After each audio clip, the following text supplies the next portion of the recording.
differently abled, differently. Leadership spaces, especially political ones, are full of challenges, making people shy away, especially women with disabilities. Kenya Network of Women and Girls with Disabilities aim to support women and girls in such spaces to thrive.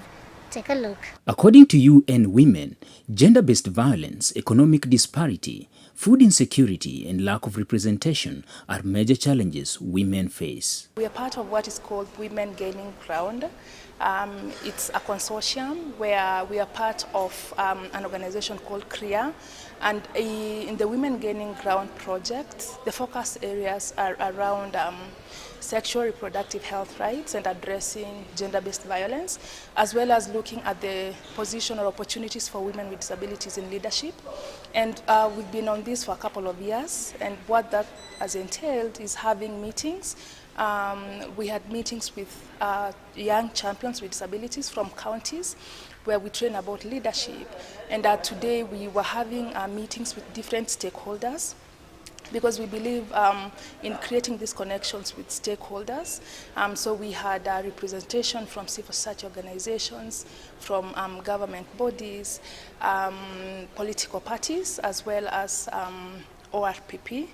And that is the idea around political participation, that how do we get our voices out to relevant stakeholders to understand the barriers that women with disabilities face in political participation, but also on the same breath looking at issues around violence. The issue of disability, gender-based violence is what informed today's meeting, because a lot of women with disabilities have been undergoing GBV, and as we move towards 2027, which is a very critical year for us, 2027 is a very critical year for us as we head towards the electioneering period.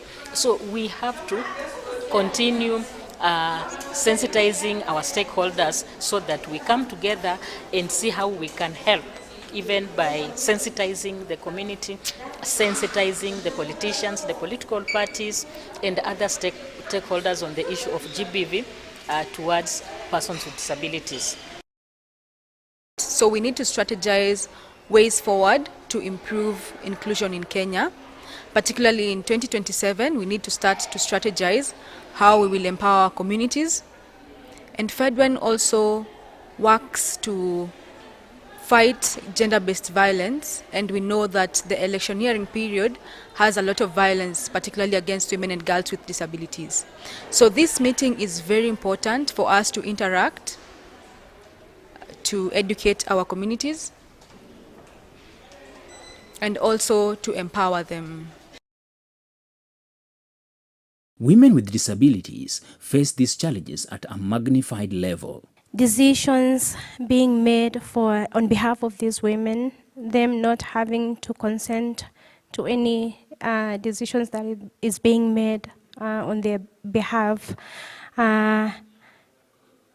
For example, the forced sterilization, the early marriages, the female genital mutilations, and so on, and them not having the voice, or even not being aware of what to do, because they do not know their rights. They have not, most of them of course are illiterate and may not be aware of their rights.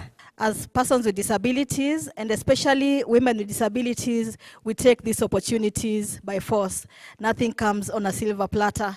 So I joined this space when I went to Tharaka Nithi County. I happened to join this group of people campaigning, and I took this opportunity to just ask a question on how this person vying is going to bring or support people with disabilities. That's how I found myself there.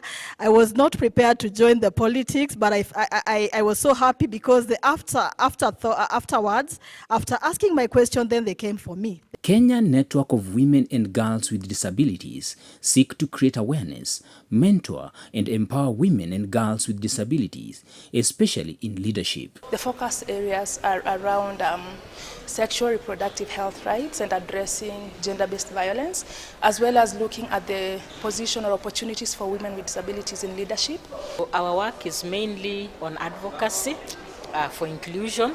We do a lot of awareness, movement strengthening, because we want to strengthen our movement, our disability movement, and we cannot strengthen when we are alone. We work with other groups and of women, groups of other persons with disabilities. We work with other, we bring together different intersectionalities, and we also do a lot of mentorship on leadership, and especially for young girls with disabilities, because we have many who are interested in political leadership, but then they don't know how to maneuver. So that is why we've taken up that responsibility of ensuring that we mentor them through trainings. I would wish for days when all persons with disabilities in our respective counties, in the grassroots, that they are empowered to lead. Because we have very many people with disabilities, but how informed are they that they could also lead? How empowered are they that they can get into these spaces and serve? Many people have learned, particularly young deaf girls, we have been able to empower them, to teach them that you have a right to be protected against gender-based violence, and we are trying to change the perspectives of people around the lives of people with disability, particularly deaf girls, so that they can go to school, because we realize that's also a challenge, that many times they don't allow the deaf children to go to school.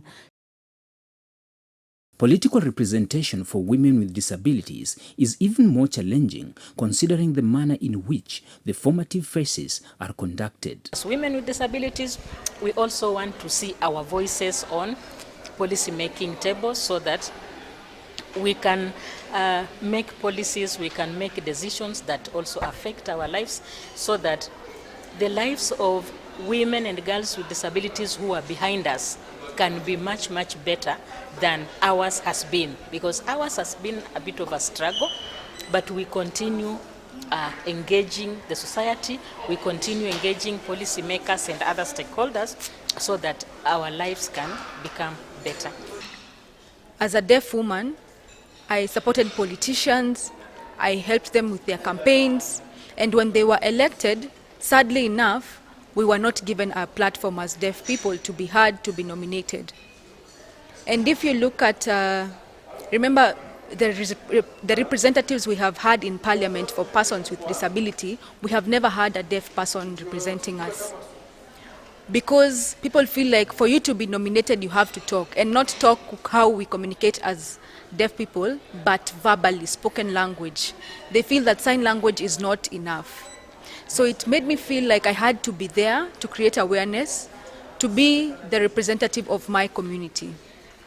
And we have to show them that it's not a must for you to use spoken language for you to be a representative in Parliament. Which party had interests of persons with disabilities? And because of that, as a young person, and niko fresh kwa siasa, sijui hii field iko aje, kasema let me go the independent way. Kumbe hapo ndo maneno ilikuwa. I started the registration. You go to RPP, you register, then you go back to your people. You collect, for MCA seat, you collect 1,000 signatures. Not even the signatures alone, copy of IDs. IDs za watu 1,000.